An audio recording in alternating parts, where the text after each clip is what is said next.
Welcome back नाज़रीन। हमें join किया डॉक्टर खाकान नजीब साहब ने, सीनियर इकोनॉमिस्ट हैं और बड़ी गहरी नज़र रखते हैं।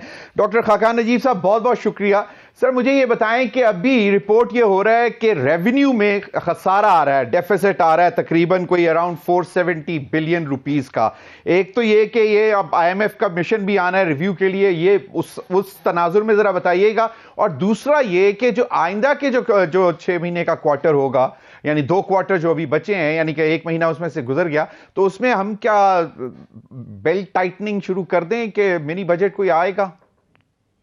बिस्मिल्लाहिर्रहमानिर्रहीम। देखिए, एक तो बात यह है कि जो भी स्टेबिलिटी इस वक्त मुल्क में है, जिसका मतलब है कि अफरात ज़र में कमी हुई है, कीमतों के बढ़ने की शरह यानी कि कम हुई है, बैरूनी खसारा संभल गया है, रिजर्व्स का बिल्डअप हो गया है, हमारे लोन्स जो हैं वो रीप्रोफाइल हो गए हैं। ये याद रखिए कि ये इसका जो फंडामेंटल पॉइंट है वो ये है कि अथॉरिटीज़ ने एंगेज किया है IMF के साथ। उनकी बहुत सी चीज़ें हैं जिन पे मेजर होगा। फरवरी एंड या मार्च में एक रिव्यू मिशन पाकिस्तान आएगा। ये पाकिस्तान का पहला रिव्यू है। ये पहले 6 माह यानी कि 2024 जो ख़त्म हुआ, जुलाई से दिसंबर के जो रेवेन्यूज़ हैं, जो पाकिस्तान की बैरूनी खसारे हैं, जो पाकिस्तान के स्ट्रक्चरल बेंचमार्क्स हैं, जो इंडिकेटिव टारगेट्स हैं एनर्जी सेक्टर में, इन सब चीज़ों पर मुहित होगा। इसमें जो रेवेन्यू वाला पार्ट है ये सबसे ज़्यादा जो है कलीदी हैसियत रखता है। इसमें पहले 6 माह में जो गैप था वो 380 था। अब ये जनवरी में फिर दोबारा आपने जिक्र किया कि एक बढ़ा हुआ गैप है।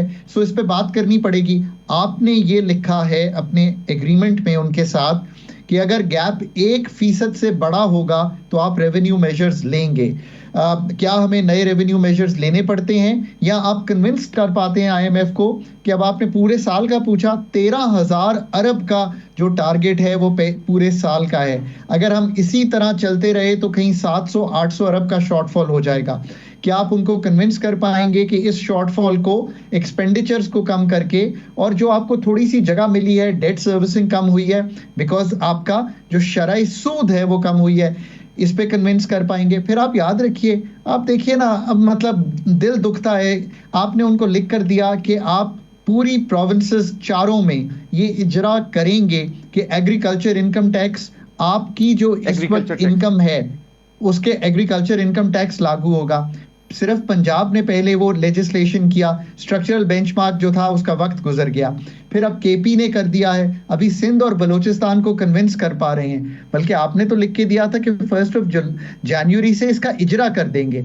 सो ऑब्वियसली टैक्स साइड पर पाकिस्तान में रिटेल और होलसेल का लिख के दिया, 50 अरब रुपए का टैक्स लाएंगे नए ताजरों से, ताजिर दोस्त स्कीम के थ्रू।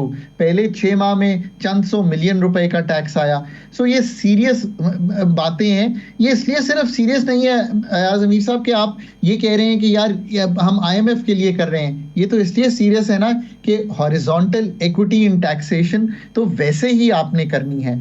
इसी तरह जो बिजली का खसारा है उसके टारगेट्स हैं, उस पर बहुत बात होगी कि आप कहाँ पे खड़े हुए हैं। सर्कुलर डेट की एक्यूमुलेशन का एक टारगेट है 461 अरब रुपए का। So let's see. Doctor Khaqan Najeeb साहब, आपने डॉक्टर खाकान नजीब साहब, मुझे ये बताइएगा कि ये जो अभी विंटर सब्सिडी थी जो एक टैरिफ में दी, इस पे भी IMF को कोई कंसर्न्स हो सकते हैं? देखिए, जो भी सब्सिडी दी गई है, मैं ये गोशगुजार करूं, ये IMF की अप्रूवल के बाद ही कहा गया है कि जो मार्जिनल यानी कि एक्स्ट्रा यूनिट्स हैं उसका जो रेट है वो कम कर दिया गया है। यही सब्सिडी थी। ये इंडस्ट्रियल सेक्टर को दी गई, डोमेस्टिक को दी गई, ऐसे ही कमर्शियल को दी गई।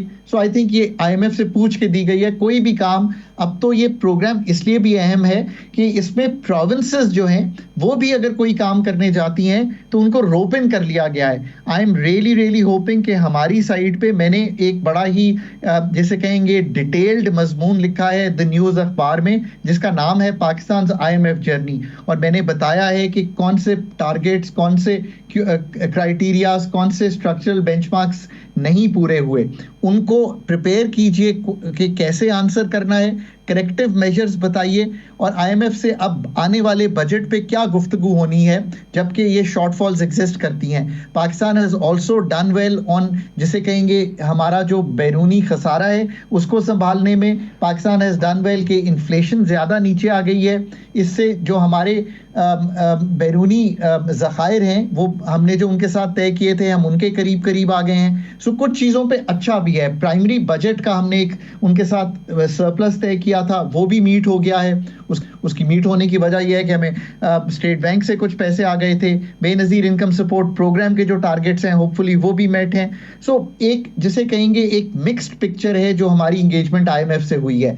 ये बहुत ही इंपॉर्टेंट विजिट है जो होने जा रहा है। डॉक्टर खाकान नजीब साहब, लेकिन आप सही डॉक्टर खाकान नजीब साहब, लेकिन अगर आपका जो फियर है जो कि आप मतलब बहुत जेन्युइन फियर है कि अगर यही जो डेफिसिट है रेवेन्यू डेफिसिट अगर ये 800 अरब रुपए तक चला जाता है, यानी अगर खतरा पड़ जाता है तो फिर तो मजीद टैक्सेस तो लगाने पड़ेंगे या रेट ऑफ टैक्सेस बढ़ाने पड़ेंगे। आपको कोई चीज तो उनको देनी पड़ेगी ऐसी जो ये शो करे कि आपकी जो क्वालिटी ऑफ टैक्सेशन है और जो आपने कहा कि आप रेवेन्यू टारगेट पूरा कर सकेंगे, आप रेवेन्यू टारगेट पूरा कर सकेंगे। कुछ तो आप कहेंगे कि मैं एक्सपेंडिचर पीएसडीपी का काट दूंगा, हर साल होता है। 1400 अरब से शुरू किया था, अब 1100 अरब पे ऑलरेडी आ गए हैं, वो कुछ और कट जाएगा। कुछ आप कहेंगे मुझे बचत हो रही है, जो मार्कअप जा रहा है और उसमें बचत खासी हो रही है। ये एक जिसे कहेंगे तसल्ली बख्श पिक्चर है ऑन द एक्सपेंडिचर साइड। पर वो ये कहेंगे कि दैट डजंट मैटर, आपको तो 10 साढ़े 10% 10.8% के करीब अपना टैक्स टू जीडीपी लाना है।